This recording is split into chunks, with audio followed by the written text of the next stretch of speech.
వికసిత్ భారత్లో $2 ట్రిలియన్ ఎకానమీగా అవతరించి కీలక పాత్ర పోషించాలని ఆకాంక్షిస్తూ ఈ రాష్ట్రం అడుగులు వేస్తున్న అధ్యక్ష.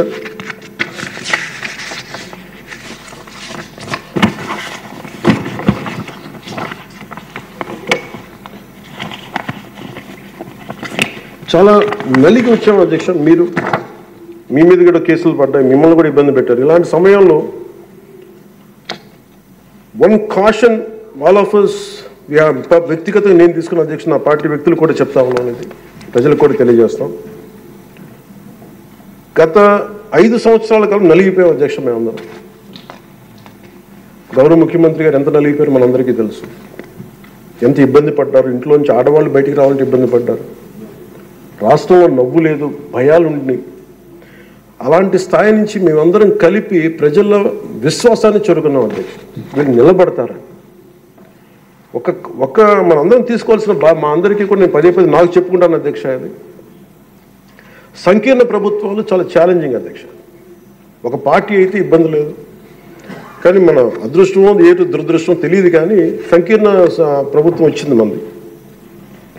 అది ఎటు తీసుకున్నా కానీ our commitment is for people అధ్యక్ష. ఎన్నిసార్లు కూడా చాలాసార్లు గౌరవ ముఖ్యమంత్రి గారికి నన్ను ఇబ్బంది పెట్టి చాలామంది చాలా రకాల వ్యాఖ్యలు చేసినప్పటికీ కూడా మేము బలంగా కలిసి ఉంటాం అనడానికి ఇది వారి గురించో నా గురించో లేదంటే లోకేష్ గారి గురించి ఇంకెవరి గురించే కాదు. ఇది we have committed for people అధ్యక్ష. మేము ఆంధ్రప్రదేశ్ ప్రజల కోసం మేము నిలబడి ఉన్నాం అధ్యక్ష. ఇబ్బందిగా ఉంటాయి కొన్ని, కానీ సంకీర్ణ ప్రభుత్వం కలిసి లేకపోతే మటుకు ప్రజలకి మేము ద్రోహం చేసిన వాళ్ళం అధ్యక్ష. ఎట్టి పరిస్థితుల్లో కూడా అధ్యక్ష మేము మీకు మాటిస్తున్నాం, ప్రజలకు మేము మీ ద్వారా మాటిస్తున్నాం.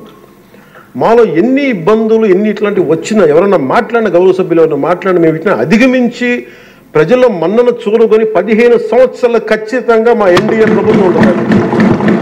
ఎన్ని ఇబ్బందులు ఉన్నప్పటికీ కింద పడతాం, మీద పడతాం, అవి మా ఇంటి విషయాలు అధ్యక్ష. అవి మన ఇంటి విషయాలు, అవి మన ఎన్డీఏ కూటమి విషయాలు, మన కుటుంబ విషయాలు.